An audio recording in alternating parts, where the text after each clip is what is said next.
घटनेचे शिल्पकार डॉक्टर बाबासाहेब आंबेडकर, लोकशाहीर अण्णाभाऊ साठे, या भारतामध्ये मंदिरांचा जीर्णोद्धार करणारे लोकमाता राष्ट्रमाता पुण्यश्लोक अहिल्यादेवी होळकर,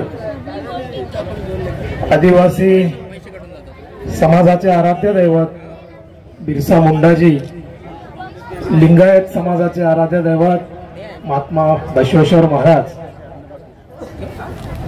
आणि व्यासपीठावरील उपस्थित असलेले सर्व मान्यवर, या देगलूर बिलोली विधानसभेसाठी उमेदवारी अर्ज दाखल केलेले आमचे आदरणीय मार्गदर्शक, तुम्हा आम्हा सर्वांचे लाडके नेते आदरणीय मधुजी गिरगावकर साहेब, समोर उपस्थित असलेले सर्व पत्रकार बांधव आणि या रॅलीमध्ये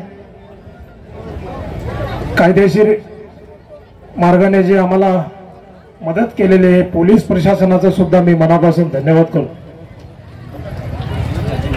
मित्रांनो, मधुजी गिरगावकर साहेब हे बिलोली तालुक्यातील सगरोळी या गावातील एक भूमिपुत्र आहेत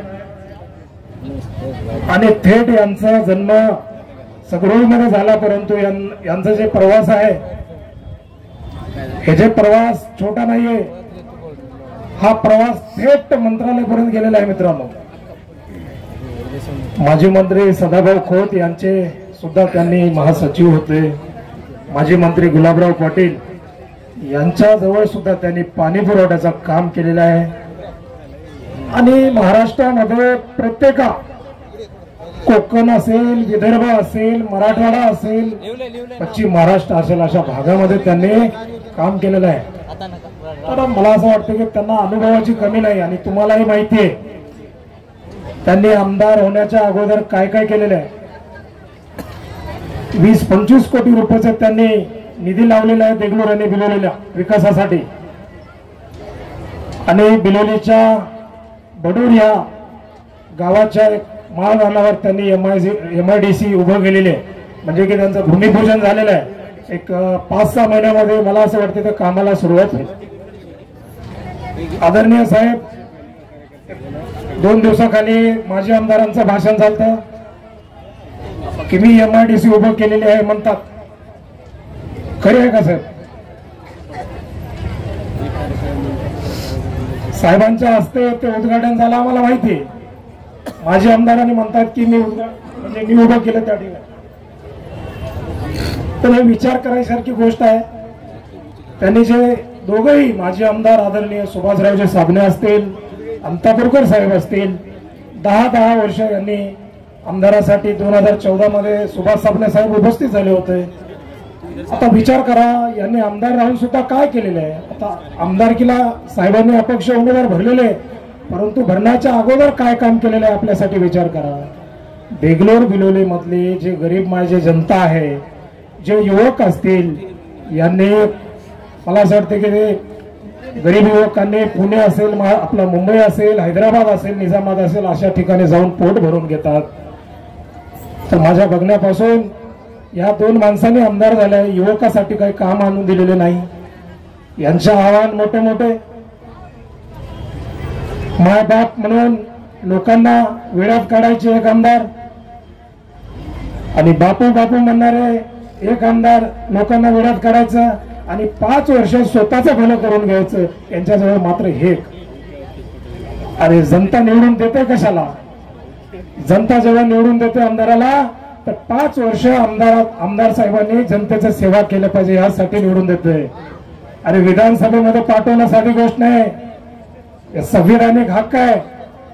अरे गोरगरिबांचा या देगलूर बिलोलीमध्ये आजपर्यंत कोणी विचार नाही केला, म्हणून आज आपला मागासलेला तालुका आपला देगलूर आणि बिलोली हा विधानसभा राहिलेला आहे। या विधानसभेला आतापर्यंतही कोणता आमदार चांगला लागलेला नाहीये, कुणाचा पाप आहे काय माहित नाही, परंतु गोरगरिबांच्या कुटुंबाचा विचार करणारा मात्र कोणी जन्माला आले नाही। मला जेव्हापासून माहिती आहे, मी पाहत आहे 10 ते 15 वर्षापासून याच्यामध्ये माझ्या समाजामध्ये मी संघर्ष करतोय। अरे कोणाच्या समाजाबद्दल काही बोलत नाही ते लोक, अरे काय गोरगरिबांचा तर सोडा दूर झालं, परंतु रोडावर पडणाऱ्या लोकांचा सुद्धा विचार करत नाहीत. नुसता हात जोडला मायबाप म्हणलं तर चालणार नाही. मला विधानसभेत पाठवा, मला याच्यात पाठवा, अरे काय साधी गोष्ट आहे काय? आता तुम्हाला सांगतोय, आदरणीय मधुजी गिरगावकर साहेबांना चांगला अनुभव आहे. महाराष्ट्रामध्ये कशा पद्धतीनं काम करायचं काय नाही त्यांनी केले आणि देगलूर बिलोली मध्ये कोण्या पद्धतीनं निधी आणून दाखवायचा त्यांनी अगोदरच दाखवले. जर त्यांना कदाचित जनतेचा प्रेम भेटणारच आहे. जनतेनं त्यांना येणाऱ्या 20 तारखेला 9 नंबर या बटनवर ऊस शेतकरी म्हणून चिन्ह आहे, त्या ठिकाणी बटन मारून साहेबांना भरघोस मताने विजयी करावं. आणि मला विश्वास आहे आमदार झाल्याच्या नंतर तर देगलूर बिलोली जसं की शरद पवार साहेबांनी बारामतीमध्ये जे कारखाने आणून उभं केलं त्यांनी कुठं महाराष्ट्रात दिलं नाही. त्यांचं भलं करून घेतलं, त्यांच्या भागाचं केलं, परंतु आमच्या भागामध्ये कोणी जन्मला नव्हता आजपर्यंत. म्हणून मी आज सांगतो, देगलूर बिलोली बारामती पॅटर्न केल्याशिवाय आदरणीय मधुजी गिरगावकर साहेब राहणार नाही. एक वेळेस ओळखा त्यांना अभ्यास एवढा आहे, अभ्यासाची कमी नाही, झोप लागत नाही माझ्या आमदारांना. मला फोन आला तर त्यांच्या जवळच्या माणसांचं, साहेबांसोबत काय बोलताय, साहेबांचं थोडं हवा वाढू लागली. अरे हवा तर काय, तुमचीच हवा निघणार आहे बघा तुम्ही 23 तारखेला. प्रत्येक जनतेने त्यांना 10 वर्ष झालं आमदारकी बघत आहे. कुठेतरी काम केलं पाहिजे ना. काम केलं तर जनतेला कुठेतरी विचार करू शकते. काम नको, काय नको, मला आमदार बनवा, मला हे बनवा, असं नाही चालणार. म्हणून मित्रांनो, तुम्हाला हात जोडून विनंती करतोय, सर्वांनी आदरणीय आपल्या अभ्यासू व्यक्तिमत्व मधुजी गिरगावकर साहेब यांना तुम्ही ताकदीशी विधानसभेमध्ये पाठवावं. आणि वेळ कमी असल्या कारणाने मी थांबतोय. धन्यवाद.